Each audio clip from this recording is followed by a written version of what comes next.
"Get these bastards out of my sight and damn you, and that wheelchair!"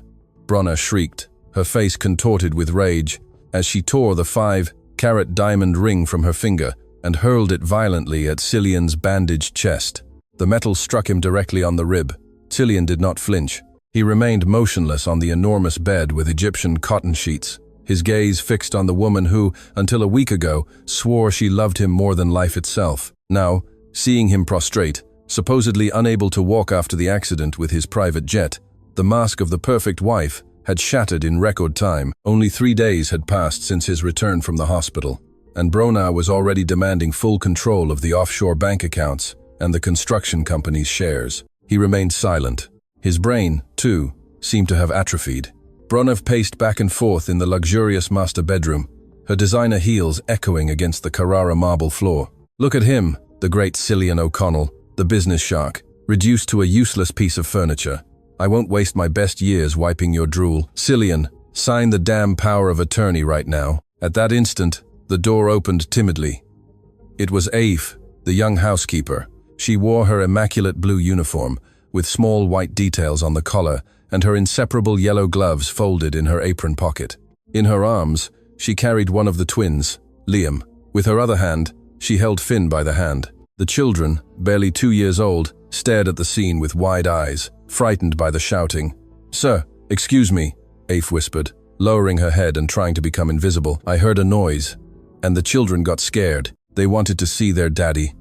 Bronna spun on her heels like a snake ready to strike. Her perfectly styled blonde hair rippled with the abrupt movement as she pointed a finger at Aif, her bright red manicure gleaming under the crystal chandelier. "Who gave you permission to enter here, you nosy servant?" Bronna advanced towards her. Aif recoiled a step, instinctively shielding the children with her body. "And take these creatures away from here. They smell of poverty. I've told you 1,000 times I don't want Cillian's bastards wandering around my room." Cillian felt a volcanic fury rise in his throat, but he clenched his teeth until his jaw ached. He needed to endure. He needed to see how far the moral rot of that woman would go. He clenched his fists beneath the blanket, hiding the strength he still possessed. "Bronna, my children," Cillian said, feigning a weak, hoarse voice. "Let them stay. Aif just looks after them." "Shut up," she interrupted, grabbing a porcelain vase from the bedside table and flinging it against the wall, inches from Aif's head. The twins burst into tears. "I'm fed up. Fed up with this house, fed up with these children who aren't even mine, and fed up with you. If you don't sign the papers by tomorrow morning, I swear I'll send you to the cheapest, most miserable asylum I can find." She pointed at Aif with absolute contempt. "And this one, this starving wretch, will be out on the street with her children." Aif, trembling not for herself but for the children, armed herself with a courage she didn't know she possessed. She raised her gaze and said in a trembling but firm voice, "Madam, please, Mr. Cillian needs rest. If you want to shout at me, do it outside, but respect his pain." The silence that followed was sepulchral. Bronna's mouth fell open in disbelief. The housekeeper was challenging her. Bronna let out a cold laugh, devoid of any human joy. "Respect? You speak to me of respect?" She moved closer to Alpha until she invaded her personal space, spitting the words in her face. "You're a simple cleaner. You're here to clean, not to give opinions. And you, Cillian," she turned with a sneer, "look who defends you. Your grand empire reduced to this. A housekeeper and 2 crying children. How pathetic." Bronna walked to the door, but before leaving, she paused and looked at Cillian with a blood-chilling coldness. "Tomorrow the solicitor arrives at 9 a.m. If you don't sign, say goodbye to your medical treatment. I'll cancel all payments. Let's see how long you last without your expensive medicines." She slammed the door so hard that the window panes vibrated.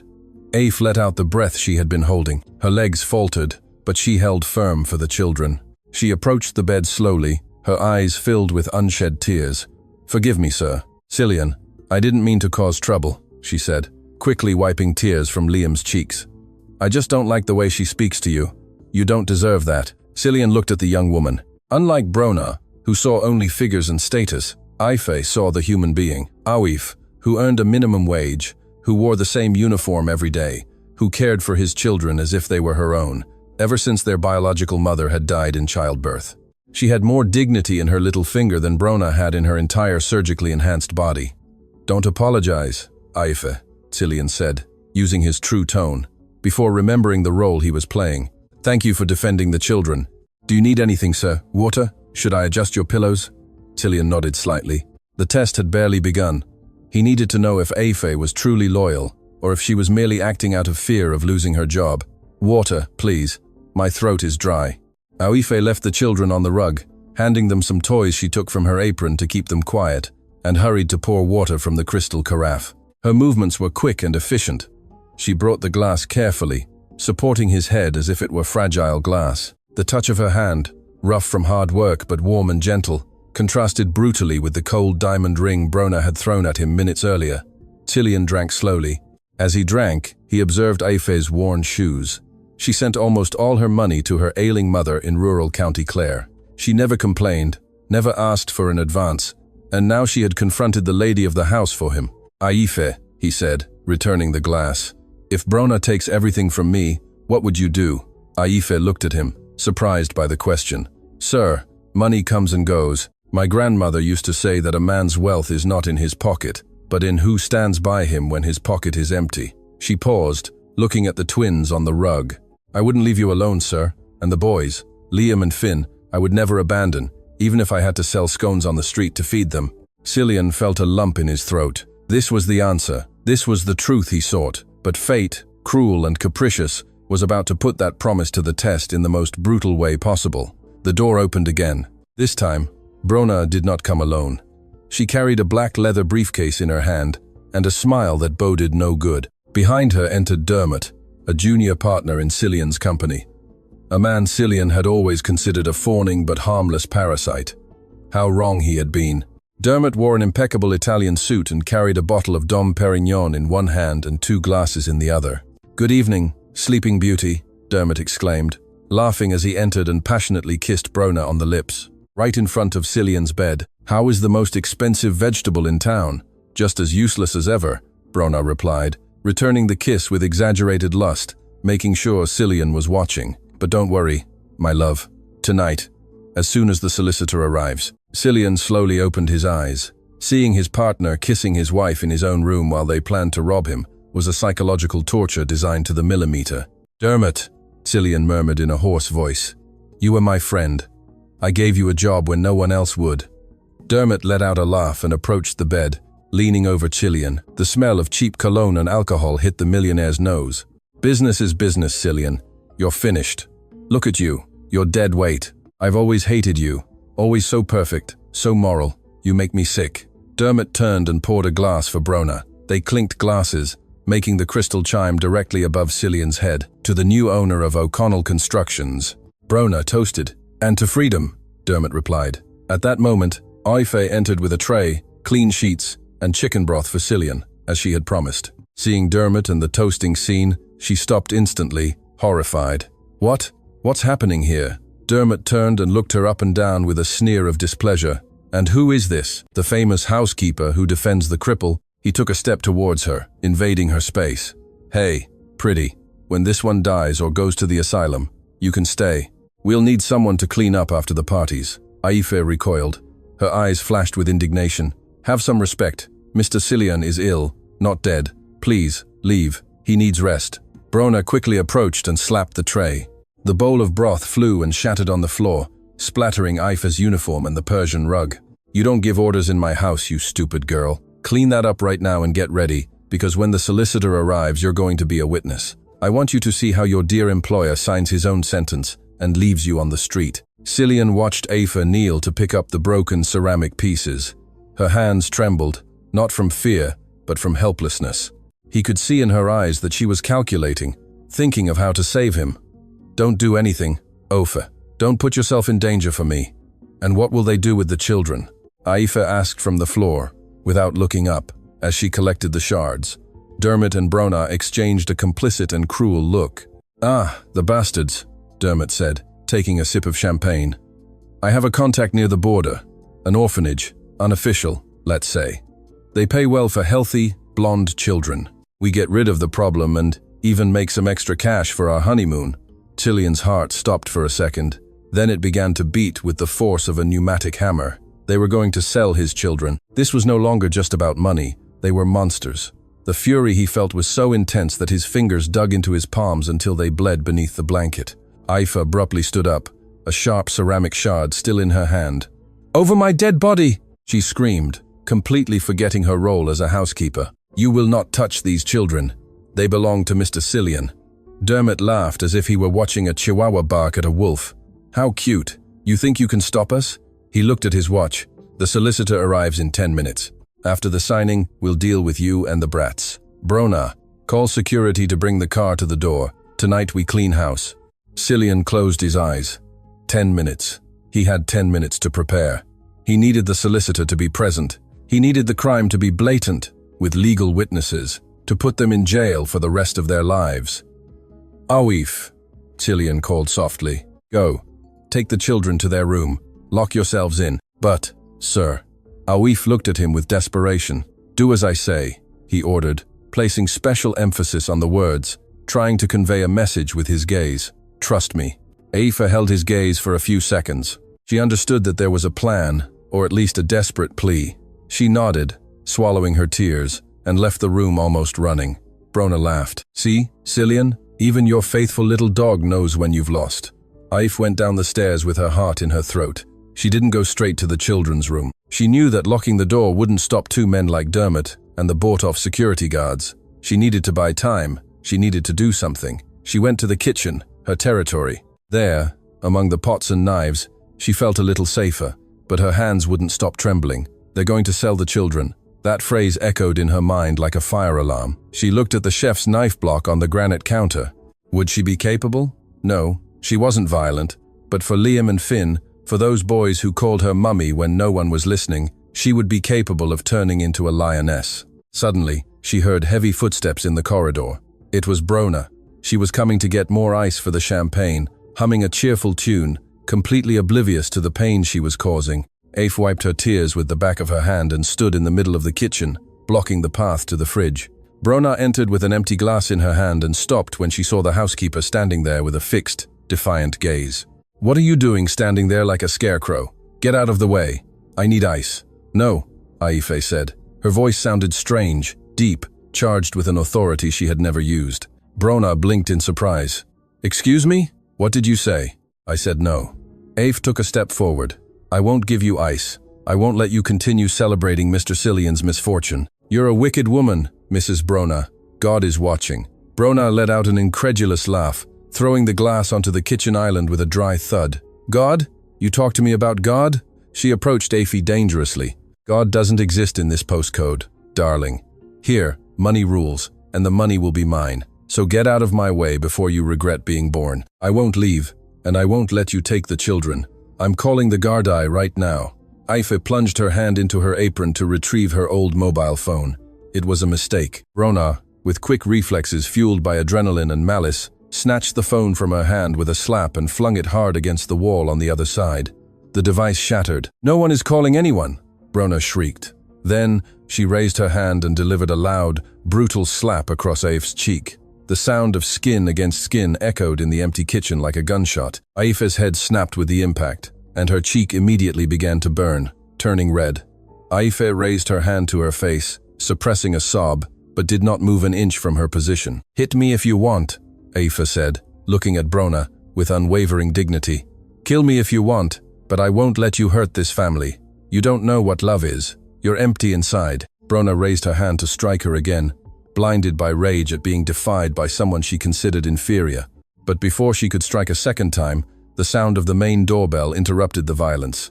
"The solicitor," Brona said, lowering her hand and regaining her cold composure. "You're saved by the bell, servant. But don't think this is over." She tidied her hair and left the kitchen, pushing Aoife with her shoulder as she passed. "Go upstairs right now," she ordered without looking back. "You will be a witness, whether you like it or not.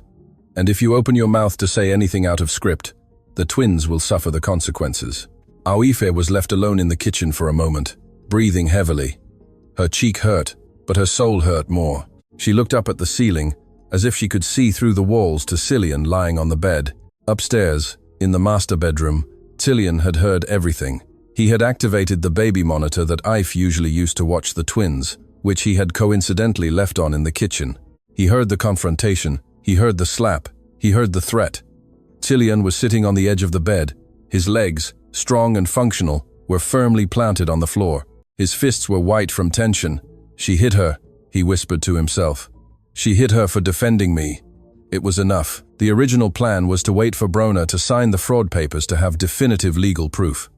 But this had gone too far. They had touched Ife. They had threatened his children. The bedroom door opened. Dermot entered first, followed by a short, bald, sweaty man carrying a briefcase. The corrupt solicitor, Mr. O'Malley. Behind them entered Brona, smiling triumphantly. And finally, Aoife, her cheek red and swollen, walking like a condemned woman. Cillian quickly returned to his invalid position, leaning back and covering his legs. "Here we are," Dermot announced, rubbing his hands. "Doctor, proceed. Let's make this quick. We have a dinner reservation, and the invalid needs his beauty sleep." The solicitor approached the bed, pulling out documents filled with legal jargon and a golden pen. He didn't even look at Cillian. "Mr. O'Connell," the solicitor said in a monotone voice, "I need you to sign here, here, and here. It's a full transfer of rights and assets in favor of your wife, Brona O'Connell, due to your permanent physical and mental incapacity." "I can't move my hand properly," Cillian said, gaining the last few seconds. "I wanted everyone in the room. I wanted to see their faces." "Don't worry, my dear," Brona said, approaching with venomous sweetness. "I'll help you." She grabbed Cillian's hand, the hand that had built skyscrapers, and forced the pen between his fingers. Then, she began to press his hand against the paper. "Sign, Cillian, sign, and it's all over," Aoife murmured in the corner of the room. "Don't do it, sir." "Shut up," Dermot shouted. The tip of the pen touched the paper. Cillian felt the pressure of Brona's hand over his. He felt Dermot's repugnant presence beside him. He felt Aoife's fear, and then he smiled. It was a small, almost imperceptible, but chilling smile. A smile that did not belong to a defeated man. "You're right, Brona," Cillian said in his natural, powerful, and deep voice, abandoning the hoarse tone of an invalid. "It all ends here." Brona froze. Dermot frowned. The solicitor stopped breathing. Cillian's hand, which was supposedly atrophied, closed around Brona's wrist with crushing force. "Let me go. You're hurting me," Brona shrieked, pulling her arm desperately. Cillian opened his hand abruptly, releasing her as if her skin burned. Brona stumbled backward, falling onto Dermot's lap, rubbing her wrist, where red marks from her husband's fingers were already beginning to appear. "Are you mad?" she screamed, her eyes wide. "Did you see that? He almost broke my bone. He's an animal. He's dangerous." The solicitor, Mr. O'Malley, wiped sweat from his trembling brow with a handkerchief. "Mrs. O'Connell, if Mr. O'Connell refuses to sign and demonstrates aggression, perhaps we should postpone this. The law is clear on coercion." "To hell with the law," Dermot interrupted, standing up and adjusting his suit jacket. "We don't need a signature if we declare him a danger to himself and others. Brona, call security. My patience has run out. If he won't sign willingly, we'll drag him out of here like the rubbish he is." "Security," Brona yelled into the intercom on the wall. "Everyone to the master bedroom now." Seconds later, 4 burly uniformed men entered the room. Leading them was the head of security, Seamus, a man Cillian had considered loyal. "Sir, what's happened?" Seamus asked, looking confused at the scene. Brona pointed at Cillian. "Seamus, get this man out of my house. He's become violent. He attacked me, and take the housekeeper and the children to the street with him." Seamus blinked in disbelief, looking at Cillian. "But madam, it's Mr. O'Connell. It's his house. It's pouring rain outside. It's not his house anymore." Dermot intervened, approaching Seamus and stuffing a wad of notes into his shirt pocket. "As of tomorrow, I'm the new administrator. If you want to keep your job, do as I say. Get them out now, or you'll be out on the street too." Seamus hesitated. He looked at the money, then at Cillian prostrate on the bed. Greed and fear gleamed in his eyes. He lowered his gaze. "Sorry, Mr. O'Connell," Seamus murmured. "I have a family to support." Cillian nodded slightly, with a disappointment that weighed more than his feigned paralysis. "Don't worry, Seamus. Do what you have to do, but remember this moment well."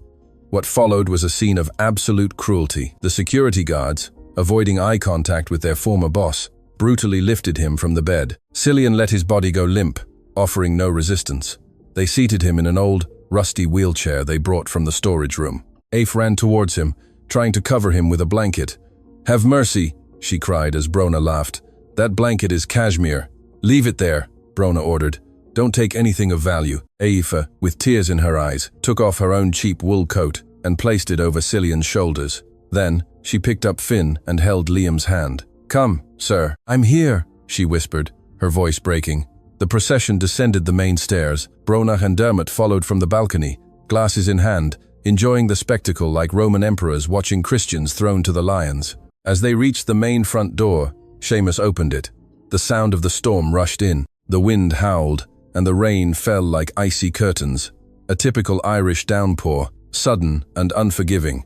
"Out," Bronagh shrieked from above. "And don't come near my property again, or I'll call the Gardaí for trespassing." Seamus pushed the wheelchair to the end of the access ramp and left them there under the torrential deluge. "Forgive me, boss," Seamus said before running back inside and closing the heavy oak door. The slam of the door sounded like a final gunshot. They were left alone. The darkness of the night was cut only by lightning flashes. Cillian, sitting in the old chair, felt the cold water soak his clothes in seconds. The twins began to scream and cry, terrified by the thunder and the cold, but then he felt arms wrap around him. They were not arms of defeat. They were Aif's arms. She didn't run for shelter. The first thing she did was embrace him and the children, forming a human shield against the rain with her own fragile body. "It's all right. Don't worry, mister." "Cillian," she shouted to be heard over the wind, "I won't let you get sick. Come on, there's a bus stop down the hill. We can take shelter there."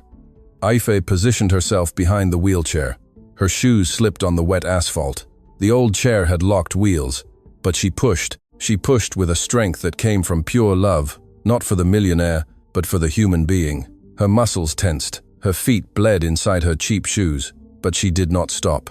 Cillian, his head bowed to protect himself from the water, felt an emotion he had never experienced with all his millions. He was being saved, truly saved. They reached the small concrete structure of the bus stop. It was dirty and graffitied, but the roof protected them from the direct rain. Aif braked the chair and rushed to seat the children on the concrete bench, pulling out some small chocolates she had saved from her pocket. "Look, my darlings, it's an adventure," she said to the twins, wiping their little faces with her cold hands. "Eat this. It's all right. Daddy's here. I'm here." Then she turned to Cillian, knelt on the dirty ground in front of him, taking his cold hands in hers to warm them. "Sir," she said, looking at him with mascara running from the rain, but with a gaze of steel. "I need to tell you something. Something I should have told you before." Cillian looked at her. The moment of truth had arrived, but he was not the one to speak first. The sound of the rain hitting the bus stop's tin roof created a bubble of acoustic isolation. The world of luxury, betrayal, and lies had been left behind, high up on the hill, inside the illuminated mansion. Down here, in the darkness and cold, only truth existed. "Sir," Aif said, taking a deep breath, "I know you're not paralyzed." Cillian's world stopped for a second. The thunder that rumbled in the distance seemed insignificant compared to that confession. "What?" he asked, genuinely surprised. He had fooled the best doctors with bribes. He had fooled his wife, his partners. How could she know? "I've known for 3 days, Aif continued, speaking quickly, as if she needed to get the secret off her chest. "The night you returned from the hospital, I came into the room to clean when I thought you were asleep. I saw you move your legs. I saw you stretch. At first, I was scared. I thought it was a miracle, but then I saw you looking at a photo of Mrs. Bronagh with an expression of sadness and calculation."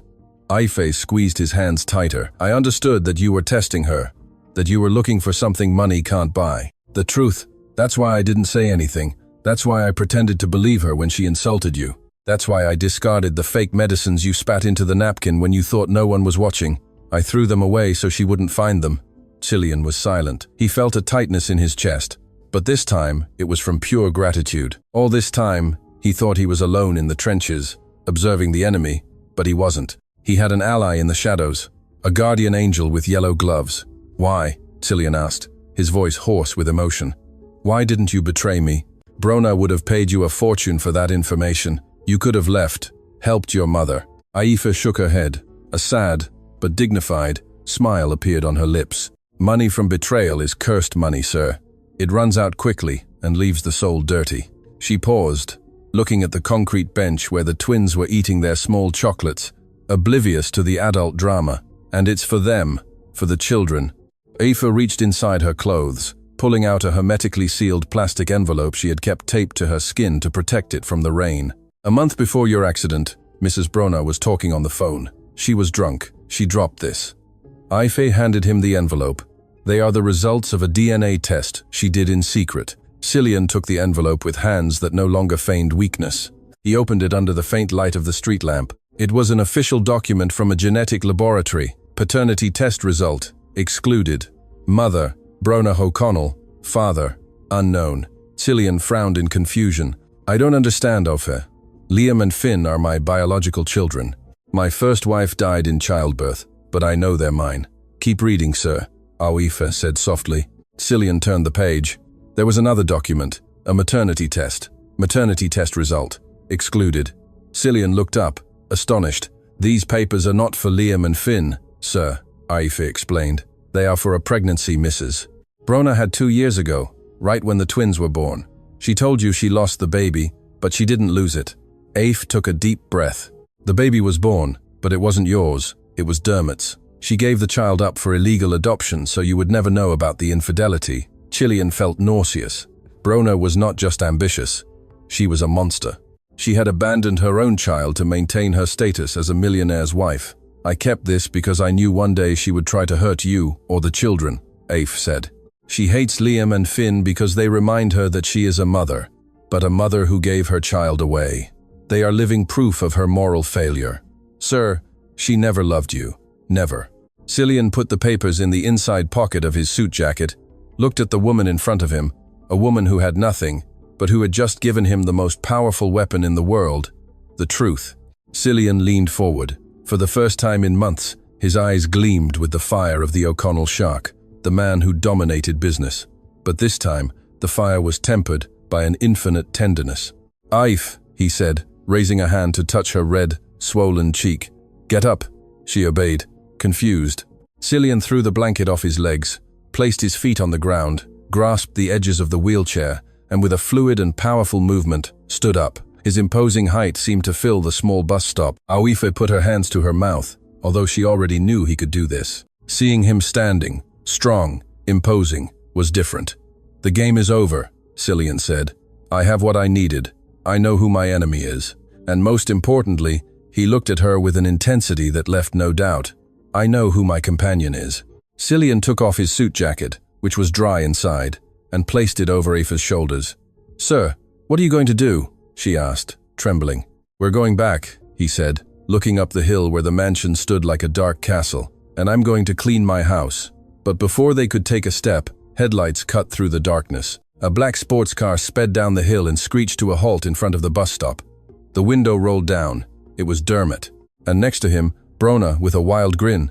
Look at this, Brona shrieked, not seeing that Cillian was standing, as he had quickly sat down when he saw the lights. What a pathetic sight. They look like drowned rats. Dermot laughed. We came because the solicitor says that, on second thought, he needs a fingerprint, even in the presence of external witnesses, to validate the Emergency Incapacitation Act. Then, Dermot pulled a pistol from the glove compartment. Either you give us your finger nicely, or I'll put a bullet in the housekeeper right here, and we'll say it was a robbery. No one will investigate the death of a poor wretch. Brona got out of the car with the document in her hand, shielding herself from the rain with a designer umbrella. Last chance, Cillian. Sign, or she dies. Aoife interposed herself between the gun and him, spreading her arms out in a cross. No, she cried. Don't touch him. Cillian, sitting in the chair, felt his blood boil. This was no longer a chess game, it was war, and they had just made the fatal mistake of threatening the only thing that mattered to him. The rain fell with the force of 1,000 whips on the tin roof of the bus stop. Get away, you idiot, Dermot yelled, his eyes bloodshot and alcohol-fueled. I don't have the patience to play hero. If you don't move in 3 seconds, I swear I'll put a hole in your head. Cillian, sitting in the wheelchair, felt instinct sharpen every muscle in his body. He calculated the distance, 2 meters. If he jumped now, Dermot might shoot by reflex. The bullet could hit Aoife, or worse, one of the twins crying terrified on the concrete bench behind her. He needed to wait for the mistake. Don't do it, Dermot, Aoife said, her voice choked with tears, but without moving an inch. Her arms remained extended, forming a human cross between the gun and Cillian. He'll sign, but lower the gun. Please, there are children here. Brona, protected under her umbrella, approached Cillian, taking advantage of Aoife being paralyzed by Dermot's gun. Listen to your housekeeper, my dear, Brona whispered in Cillian's ear, grabbing his left hand violently. She's smarter than you. Now give me that finger. Brona pulled an ink pad from her jacket pocket. The rain threatened to ruin everything. Then she leaned over him, covering the paper with her body. "Dermot, keep the gun steady." Cillian let his hand go limp, flaccid. He needed them to trust him. He needed them to believe he had been defeated. Brona pressed Cillian's thumb against the black ink and then, with brute force, stamped it onto the document supported by the rigid briefcase. "It's done." Brona shrieked triumphantly, lifting the sheet to check the print under the faint light of the street lamp. "Perfect. It's all mine. It's ours, Dermot." But in that instant of distraction, while Brona celebrated victory and Dermot lowered the gun a few inches to look at the paper, Aife saw her opportunity. She wasn't a fighter, she didn't know martial arts, but she was a mother in everything but blood, and a mother defends. Aife quickly crouched, grabbed a handful of gravel and mud from the ground, and flung it with all her might into Dermot's face. "Ah!" Dermot howled, dropping the gun for a second to bring his hands to his eyes, blinded by the dirt and pain. The pistol fell onto the wet asphalt, sliding towards the street. "The gun! Get the gun, Brona!" Dermot yelled, stumbling blindly. Brona, reacting out of pure survival instinct, let go of the document, which flew away, carried by the wind and rain into the darkness, and lunged towards the pistol. But Aife was faster, or at least she tried to be. She threw herself onto the asphalt, scraping her knees, trying to reach the cold metal before the millionaire's wife. Her fingers brushed the grip. "No!" Brona shrieked. Furious at having lost the document, Brona delivered a brutal kick to Aife's ribs. The dull thud of the impact made Cillian close his eyes for a fraction of a second, feeling her pain as his own. Aife let out a sharp groan and rolled on the ground, breathless, unable to reach the gun. Brona picked up the pistol, stood up trembling, soaked, with her makeup running, looking like a diabolical clown. Her hands trembled from adrenaline and cold, which made her even more dangerous. "Now!" Brona shrieked, pointing indiscriminately between Aife and Cillian. "You ruined me!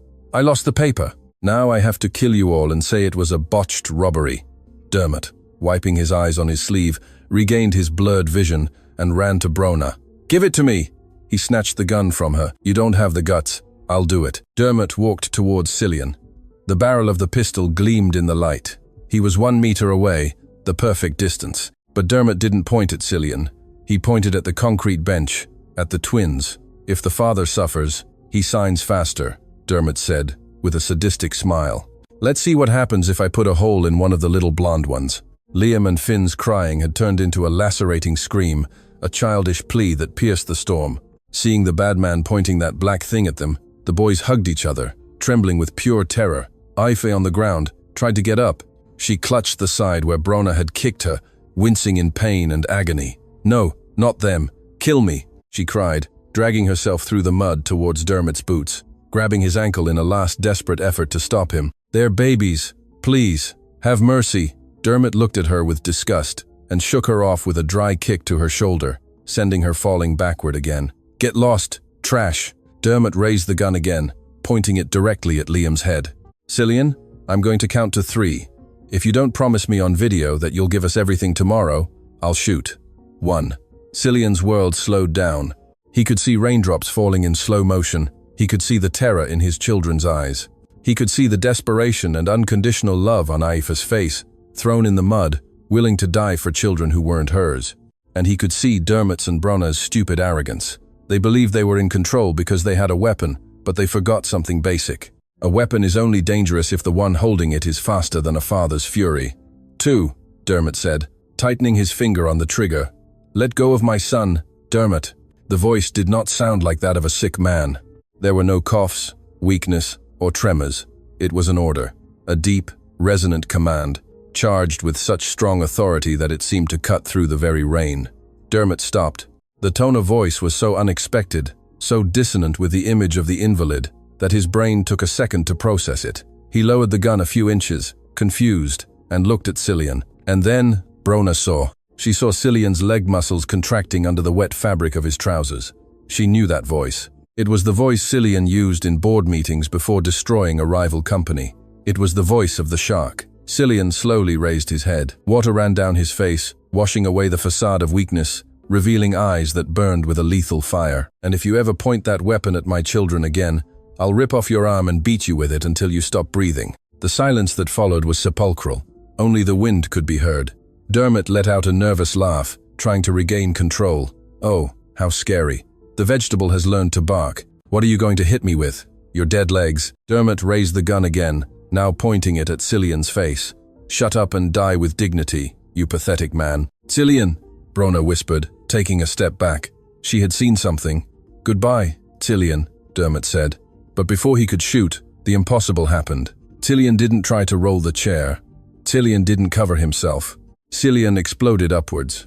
It was a movement so fast, so powerful, and so violent that it seemed like a special effect. The wheelchair shot backward from the force of the impulse. Cillian stood up in a fraction of a second, closing the meter of distance that separated him from Dermot like lightning. What? Was the only thing Dermot managed to scream. Cillian's right hand grabbed the barrel of the pistol, deflecting it upwards just as it fired. Bang! The shot shattered the street lamp, plunging the scene into a gloom illuminated only by lightning. But the action didn't stop. With his left hand, Cillian grabbed Dermot by the throat. The impact was brutal. Cillian lifted Dermot off the ground, an 80 kilograms man, as if he were a rag doll, his feet dangling in the air as he choked. Brona let out a pure shriek of horror as she saw the paralytic turn into a titan of fury. Awif, from the ground, covered her mouth with her hands, crying, but this time from relief. Cillian squeezed Dermot's throat, looking him directly in the eyes, while the other man struggled uselessly and dropped the gun, which clattered on the asphalt. I told you, Cillian snarled, bringing his face close to Dermot's, not to touch my family. With a dry movement, Cillian hurled Dermot against the concrete structure of the bus stop. The blow was sharp and blunt. Dermot fell to the ground, groaning, unable to get up, completely neutralized by pain and shock. Cillian stood there under the storm, tall, powerful, relentless, and slowly turned to Brona. She was paralyzed, trembling uncontrollably, water streaming down her ruined designer dress. She looked at Cillian's legs as if she were seeing a ghost. You can walk, Brona stammered, backing away until she hit the sports car. You lied to me. Cillian took a step towards her. A firm, sure, heavy step. Then another. I lied, Cillian said with terrifying calmness. You betrayed me. You sold your own child. You tried to rob me, he pointed at Aoife, and you hit the only woman in this country who's worth anything. Cillian reached Brona, who fell to her knees, sobbing, not from regret, but from the terror of knowing that her life of luxury had ended at that very instant. Cillian, my love, wait, I can explain. Dermot forced me. I love you, Brona began to plead, reaching out to him. Cillian looked down at her with the indifference of someone looking at an insect, but before replying, he turned away. His priority wasn't revenge. It was Aoife. He walked to Aoife, knelt in the mud, not caring about his suit, and helped her sit up. Are you all right? He asked, his voice returning to its soft, human tone. Aoife nodded, crying, touching his arm to make sure it was real. Sir, you walked. You saved us. No, Aoife, Cillian said, wiping a tear from her cheek with his thumb. You saved us. Now let me finish this. Cillian stood up again and took his mobile phone from his pocket, miraculously dry. He dialed a number. Inspector, it's Cillian O'Connell. Yes, the rumor of my paralysis was exaggerated. I need patrol cars at my location. I have 2 assailants detained for attempted murder, fraud, and child abuse. And call an ambulance. He hung up and looked at Brona and at Dermot, who was groaning on the ground. Start praying, Cillian said, because prison will be paradise compared to what my solicitors will do to you. Sirens howled in the distance, approaching like a pack of hungry wolves through the storm. For Brona and Dermot, they were the announcement of the end. For Aoife, they sounded like a celestial choir. They all went in the ambulance. Cillian, Aoife, and the twins headed towards the Blackrock Clinic in Dublin. As the vehicle pulled away from the rain and darkness, Cillian looked at Aoife. She was pale, bruised, but she smiled, seeing the children safe. Aoife, Cillian said, as the doctor wrapped his torso in bandages. Rest now. Tomorrow, when we leave here, you will come home, and you will enter through the front door, not as a housekeeper, but as the lady of the house. Aoife looked at him, confused and emotional. Sir, I don't want to be the lady of anything. I just want you and the boys to be well. Precisely, he replied, because you are the only one who wants nothing. You are the one who deserves everything. The next morning dawned with a glorious sunrise, as if the previous night's storm had washed away the wickedness from the city. But inside the grand estate in County Kildare, the atmosphere was funereal. Seamus, the head of security, paced nervously through the marble vestibule. He had tried to call Brona and Dermot all night, but no one answered. Rumors said the Gardaí had been on the road, but there was no confirmation. They must have gone to celebrate and turned off their mobiles. One of the younger security guards tried to calm himself. The boss, the ex-boss, the invalid, surely died of cold or is in some hostel. We did what they asked. They'll give us the bonus, and that's that. At that moment, the large iron gate of the main entrance slowly opened. It wasn't Dermot's sports car that entered. It was a black armored limousine, followed by 2 Garda patrol cars. Seamus felt a knot in his stomach. The car stopped in front of the staircase. The driver hurried to open the rear door. First, the children got out, running and laughing with new clothes and toys in their hands. Then, Aifé got out. She no longer wore the housekeeper's uniform. She wore a beautiful, simple cream-colored dress that Cillian had sent for her at the hospital. Although she walked with difficulty due to the bandages on her ribs, she carried her head high. And finally, he got out. Seamus felt his legs buckle. Cillian O'Connell stepped out of the car, walking without a wheelchair, without a cane, in an impeccable tailored grey suit and dark glasses that concealed his eyes, but not his expression of judgment. Cillian climbed the staircase with firm steps. The security guards, the same ones who had carried him like a sack of potatoes the night before, instinctively recoiled, lowering their heads. "Good morning, Seamus," Cillian said upon reaching the door, taking off his glasses. His eyes were 2 glaciers. "Mr. O'Connell," Seamus stammered, white as paper. "It's a miracle. You're walking. We were so worried." "Mrs. Brona said that." "Spare the speech, Seamus." Cillian entered the vestibule like a king reclaiming his throne. "I know exactly what you did, and I know for how much you did it. 30,000 euros. That was the price of your loyalty." After 10 years of service, Cillian walked to the center of the hall, where all the household staff had gathered. Cooks, gardeners, maids, all looked in astonishment at Aifé, who stood beside the master, as an equal, not as a subordinate. "I want everyone to listen carefully," Cillian announced, his voice echoing in the high walls. "Mrs. Brona O'Connell and Mr. Dermot Connolly are currently in custody, accused of multiple serious crimes. They are no longer welcome in this house, nor in any of my companies. If any of you have contact with them, you will be considered an accomplice." A murmur of shock went through the room. "As for you, Seamus," Cillian pointed at the former head of security and 3 of the guards, "you have 5 minutes to collect your personal belongings and leave my property." Seamus fell to his knees, crying, "Sir, please, I have children. They forced me. They said you were crazy." "You had a choice," Cillian said relentlessly. "You could have defended me. You could have called the Gardaí. You could have done the right thing, but you chose easy money." Cillian approached Seamus and lowered his voice to a dangerous whisper. "You let my children be thrown into the rain in the middle of the night. That I do not forgive. Get out." The Gardaí who had entered escorted the guards out of the mansion. Silence reigned once more. Cillian turned to the rest of the staff, who trembled with fear, expecting to be fired too. "The rest of you," Cillian said, looking at the cooks who used to mock Aifé and the maids who made her work double. "I know many of you treated Aifé badly. I know you laughed at her. I know you called her names when I wasn't around." The women lowered their heads in shame. "Aifé," Cillian said, turning to her, "you have the last word. They were cruel to you. If you want them gone, they all go right now, and I'll hire a new team. You decide." All eyes turned to Aifé. She held the power of revenge in her hands. She could return every insult, every contempt. Aifé looked at the cooks, older women who needed their jobs. She looked at the young maids who merely followed Brona's lead out of fear. "Mr. Cillian," Aifé said in a soft voice, "fear makes people do ugly things. They were afraid of Mrs. Brona. They are not bad people. They are fragile. If they promise to treat everyone with respect from now on, I think they deserve a second chance." "You don't pay evil with evil," Cillian smiled. It was the answer he expected, and yet the magnitude of her nobility surprised him. "You heard the lady," Cillian said. "Lady?" one of the maids asked, confused. "Yes," Cillian affirmed, taking Aifé's hand in front of everyone. "From today, Aifé is not a housekeeper. She is the general manager of this house and the legal guardian of my children, and anyone who disrespects her disrespects me. Understood?" "Yes, sir. Yes, Mrs. Aifé," everyone replied in unison. "Excellent. Now, everyone to work. I want this house cleaned of any trace of Brona by noon. Burn her clothes, donate her shoes. I don't care. I don't want to see any photos." Cillian led Aifé and the children to the main living room. They sat on the enormous sofa. Cillian turned on the giant screen on the wall. "There's something else you need to see.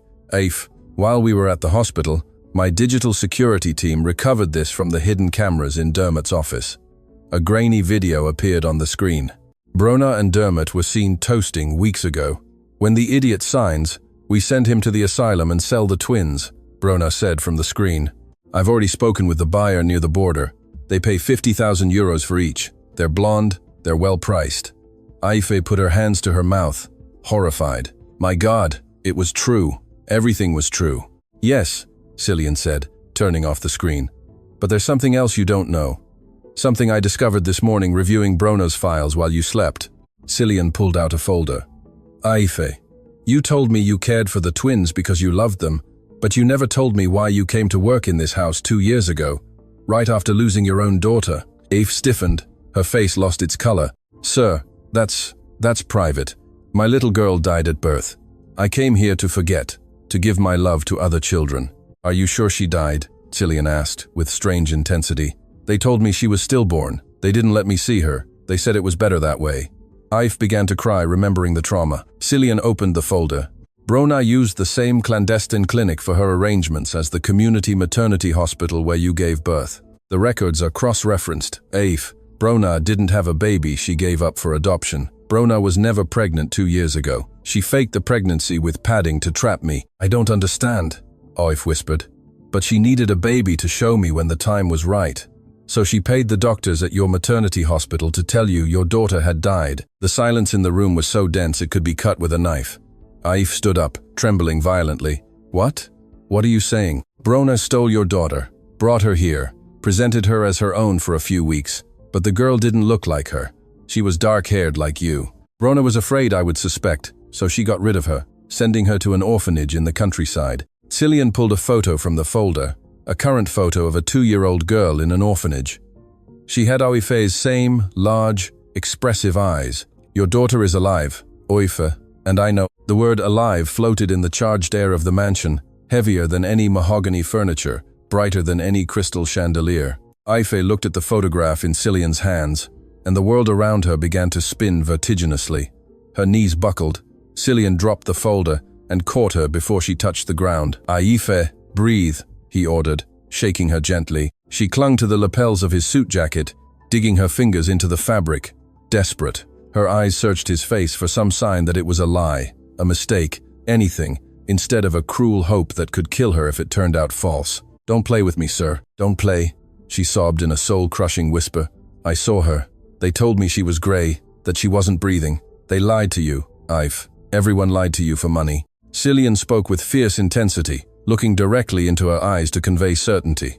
Brona paid the doctor, paid the nurse, gave 10,000 euros to each to tell you your daughter had died and hand her over out the back door. She needed a baby urgently to pretend hers had been born prematurely. But when she saw the girl had your features and not hers, she got scared.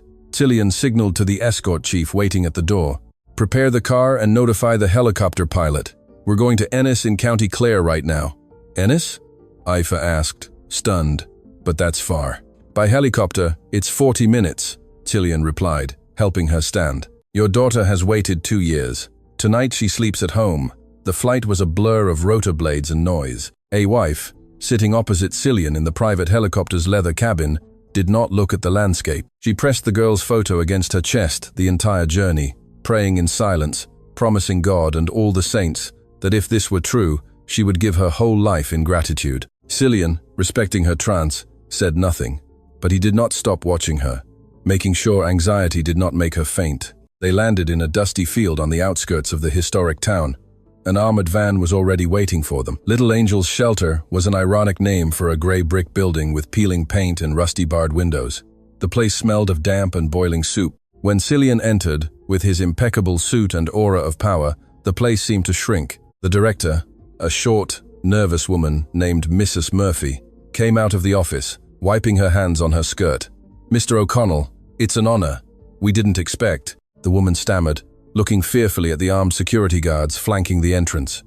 I didn't come for a social visit, Mrs. Murphy, Cillian cut in with a cold voice. I came for a girl, admitted 22 months ago, under the name Niam N. She was brought by an intermediary from the capital. The woman paled. Sir, the records are confidential, and closed adoptions cannot. Cillian pulled a folded paper from his inside pocket. It wasn't a judicial order, it was something faster, a check. This is a donation to renovate this entire building. buy new beds, and quality food for all these children for 5 years. He paused. Or I can call the Dao Siach right now, who is my friend, and ask him to send a fiscal and sanitary audit here. I'm sure they'll find many irregularities. Cillian put the check away and pulled out his mobile phone. You choose, help or prison. The director swallowed audibly. Corridor 3, last room on the right. She paused. We named her Neef because she always smiles, even if no one visits her. Aoif didn't wait any longer. Hearing the location, she ran out. She forgot the pain in her ribs. She forgot protocol. She ran down the dark corridor, where the crying of several babies created a symphony of sadness. She reached the last door. It was ajar. Inside, in a room with 6 metal cribs, there was a small girl of about 2 years old sitting on the floor on a worn rug, playing with a solitary wooden block. She had dark, curly, tangled hair and wore a dress that was too big for her. Aif stopped at the doorframe. She gasped. Her heart pounded so hard her ears ached. The girl looked up. She had enormous, dark, deep eyes, the same eyes Aif saw in the mirror every morning. She had a small, star-shaped mark on her neck, identical to Aoif's mother's. "Mummy," the girl babbled, although she couldn't have known who that woman was. Perhaps she called all women who entered that, hoping one would be. Aifa let out a muffled scream, a guttural sound of pure pain and love, and dropped to her knees on the floor. "My love, my life, you're alive." The girl, initially startled by the scream, quieted. Aifa crawled closer and wrapped her in her arms. The contact was electric. The girl smelled Aoif's scent, neutral soap and tears, and by a primal instinct that science cannot explain, she relaxed immediately. Her tiny hands clutched Aoif's neck. "Niam, my Niam," Aif cried, kissing her face, her hands, her feet, checking that she was whole, that she was real. "Forgive me, my love. Forgive me for not knowing. Mummy's here. Mummy came for you." Cillian watched from the door, his eyes moist. He had closed deals worth billions. He had bought islands. He had won impossible lawsuits, but nothing, absolutely nothing, compared to the victory of seeing that mother recover the piece of soul that had been stolen from her. He approached slowly and knelt beside them. "Neem," he said softly. "It's time to go. Liam and Finn are waiting for their little sister." Aoif looked up, her face bathed in tears, but with a smile that lit up the gloomy room. "Thank you," she whispered. "I owe you my life, sir." "You owe me nothing," he replied, stroking little Neve's head. "We are family, and family takes care of each other." Their departure from the shelter was triumphant. Aife carried Niamh as if she were a solid gold trophy. The girl, clinging to her biological mother, looked at everything with curiosity, feeling safe for the first time in her short life. When they boarded the helicopter to return, Niamh fell asleep in Aife's lap within minutes. Cillian looked at Aife across the cabin. "Tomorrow my solicitors will begin the process to change her name on the register. And yours too, if you wish." "Mine?" Aife asked. "Yes. I think Aoife O'Connell sounds very good." Aife blushed, lowering her gaze to her daughter. "Sir, don't say such things. I'm not saying it lightly. Rona signed the divorce months ago, in a document she believed was a life insurance policy. Only my signature is missing, and when that woman is behind bars forever, I'll need a partner, someone I trust blindly, someone who loves my children as if they were her own." Cillian held her gaze. "But before we think about the future, we need to close the past. There's one stop I need to make tomorrow, and I want you to come with me. I need her to see you. I need her to see that she didn't win." The sound of the steel bars closing behind Cillian echoed like a cannon shot in Mountjoy Women's Prison in Dublin. The corridor was long, lit by flickering fluorescent lights.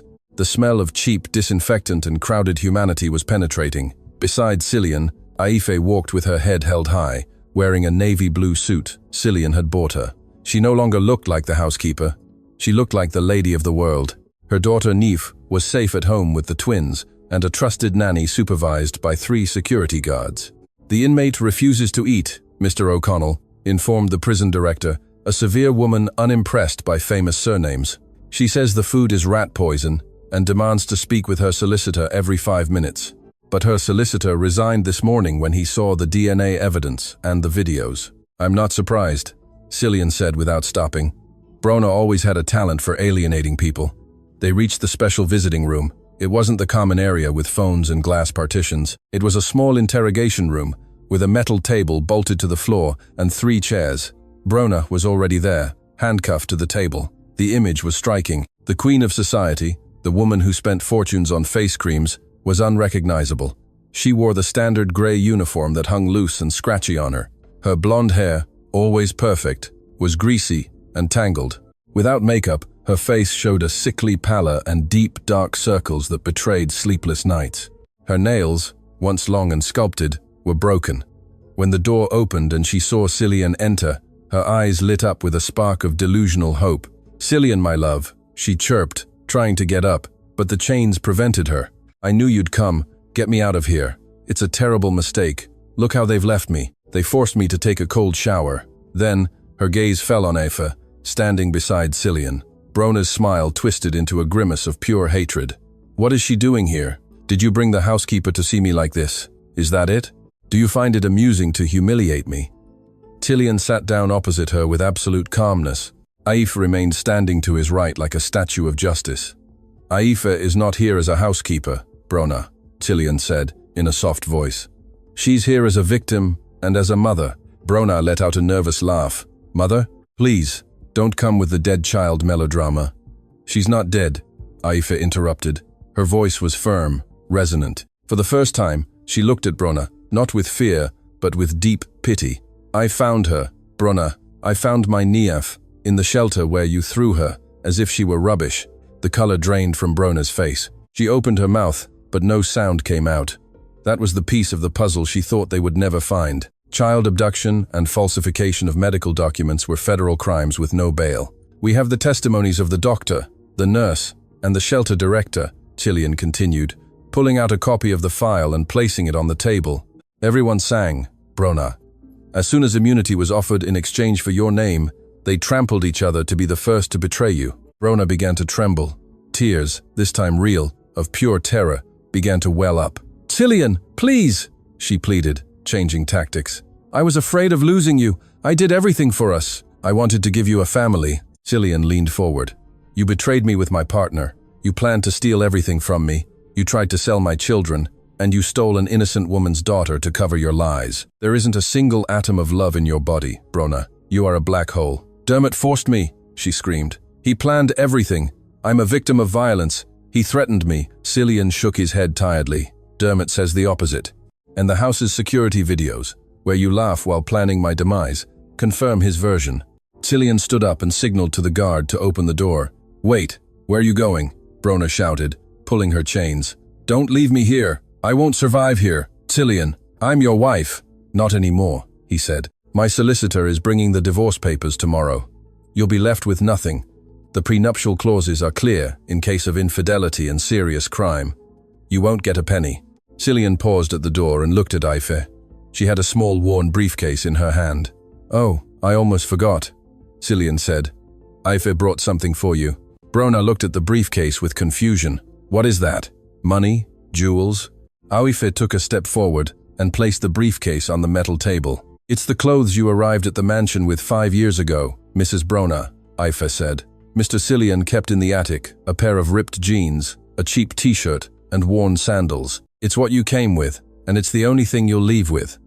Brona looked at the briefcase as if it contained a bomb. The metaphor was brutal. All her social ascent, all the luxuries erased in one stroke, she was back to square one, but now with a 4-0-year sentence ahead of her. "Bastards," Brona howled, completely losing her composure, throwing herself against the table. "I hate you. I hope you die. Aoife, you're a starving wretch. Always have been, always will be." Cillian opened the door and walked into the corridor, followed by Aoife. Brona's screams echoed behind them, bouncing off the concrete walls. "Cillian, come back! Don't leave me! I'm scared!" The guard closed the heavy metal door, silencing the screams at once. The silence that followed was the most beautiful sound Cillian had heard in years. They walked towards the exit, towards the light of the morning entering through the main courtyard. Cillian stopped before leaving and looked at Aoife. She was crying, but they were tears of liberation. "Are you all right?" he asked. Aoife nodded, wiping her eyes. "I feel sorry for her, sir. She has so much anger inside her that she'll never be able to be happy, even if she had all the gold in the world." "That's the difference between you and her, Aoife," Cillian said, taking her hand and intertwining their fingers for the first time openly, without barriers of class or contract. You have a heart that no gold in the world can buy, and that heart is the only thing I want in my life from now on." They went out into the morning light. The driver opened the limousine door. "Home, Mr. O'Connell?" he asked. Cillian looked at Aweef, then looked at the horizon. "Yes, home. We have 3 children waiting to go to the park." The car pulled away, leaving behind the grey prison and the woman who had confused value with price. As they drove off, Cillian knew that the real story had not ended. In fact, it had just begun. A story without lies, without fake wheelchairs, without masks. A story written by truth. 6 months had passed since the prison doors closed behind Brona. 6 months that, compared to the years of coldness and appearances before, seemed like a century of light. The grand estate in County Kildare was no longer that cold marble mausoleum where silence was the norm and children's laughter was forbidden.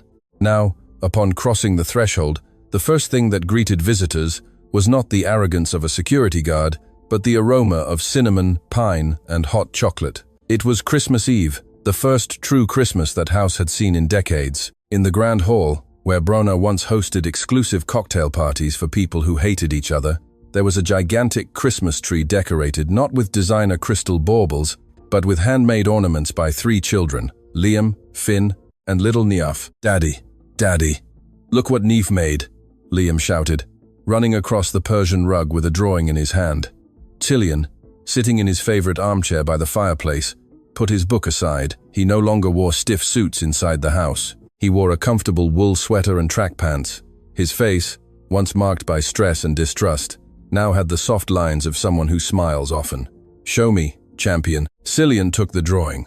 They were colorful scribbles supposedly representing 5 people holding hands under a giant sun. "It's a work of art. We'll put it in the most important place in the house." "In the safe?" Finn asked innocently, remembering where his father used to keep valuable things. Cillian let out a deep laugh and pulled the 2 boys into a hug. "No, son. Valuable things don't go into the safe anymore. They go on the fridge for us to see every day. The safe is for boring papers. This is art." From the kitchen, Aif watched the scene leaning against the doorframe. Her transformation had been subtle, but profound. She no longer wore the blue uniform with yellow gloves. She wore an elegant red velvet dress that enhanced her dark skin and black hair, now loose and shiny. Her hands, though manicured, remained the hands of a hard-working woman who didn't hesitate to knead bread or wipe a tear. She still sometimes felt like an intruder in this dream. Imposter syndrome attacked her at night. Do I really deserve this? Me, the girl who came from rural County Clare, with nothing. But then Cillian would look at her, or Niamh would run into her arms, shouting "Mummy," and the doubts would dissipate like mist before the sun. "What are you thinking about, lady of the house?" Cillian's voice drew her from her thoughts.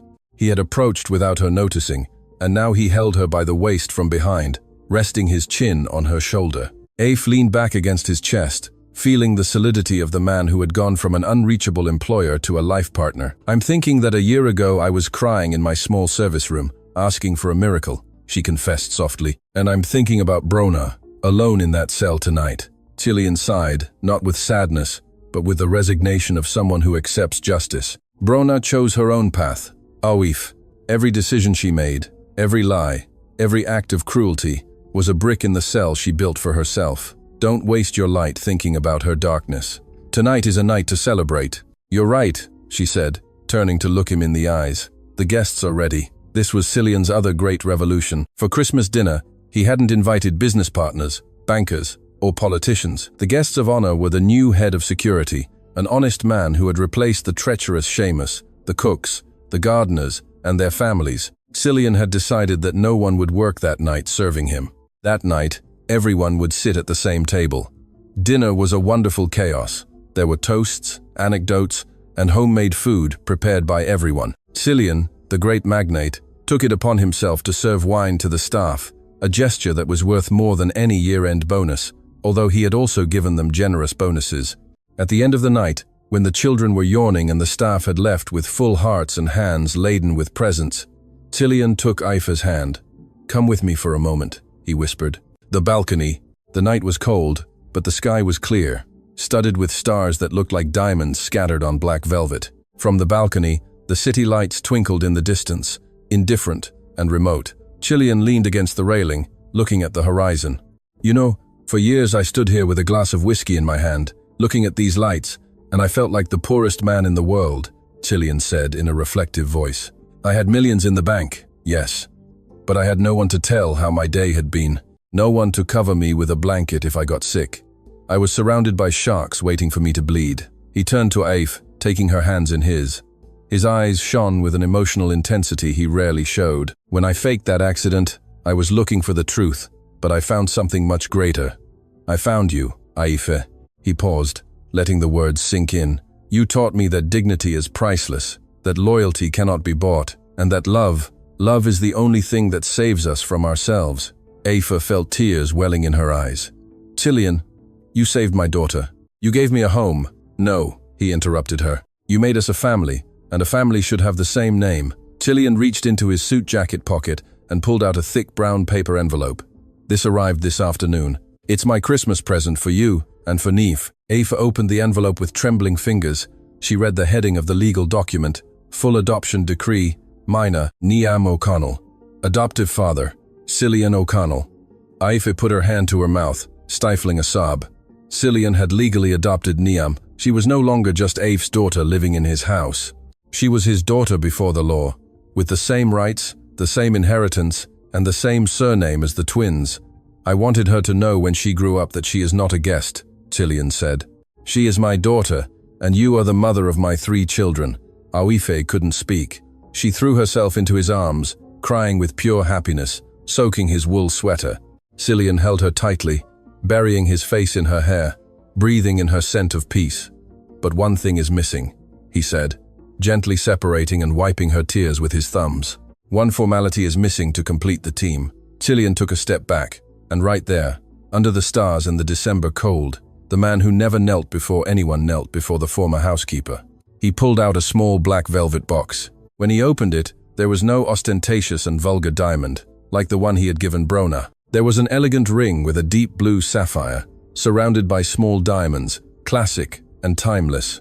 Aife, I don't offer you a perfect life. I have my demons, I have my bad days, and I am stubborn. But I offer you my entire life. I offer you my respect, my fidelity, and my love until my last breath. He paused, looking at her. Would you do me the infinite honor of marrying me and being the true lady of this house and of this heart? Aife looked at the ring, then looked at Cillian. In his eyes, she saw the reflection of everything they had been through together.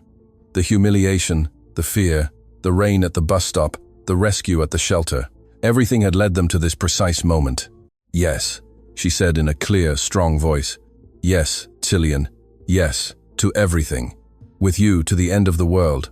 Cillian slid the ring onto her finger. It fit perfectly. He stood up and kissed her. It was a long, passionate kiss, a seal of promise between 2 souls who had found each other in the middle of the storm. At that moment, the glass door of the balcony burst open. Ew! They're kissing! Liam shouted, covering his eyes. Gross, Finn added, laughing. Kiss, kiss, Niam applauded, jumping. Cillian and Aife separated, laughing. Their 3 children ran towards them, in their pajamas, throwing themselves at their legs in a chaotic and wonderful group hug. What are you doing awake, little ones? Cillian asked, carrying Niaf in one arm and holding Liam with the other. We heard a noise, Finn said. Has Santa Claus arrived? Cillian looked at Aife, then he looked at his children and, finally, at the house full of light and warmth behind them. Yes, my children, Cillian said with the absolute certainty of a man who finally understood what life is about. Santa Claus has arrived, and he brought the best gift of all. Toys? Niaf asked hopefully. Something better, princess, Cillian replied, looking at Aife with adoration. He brought a future. Money can buy a house, but only love can build a home. If this story touched your heart, like and subscribe to the channel so you don't miss the next stories that will move you. Tell us in the comments which Irish county you think has the most welcoming people. Dublin, Galway, Cork, or Kerry. We want to know.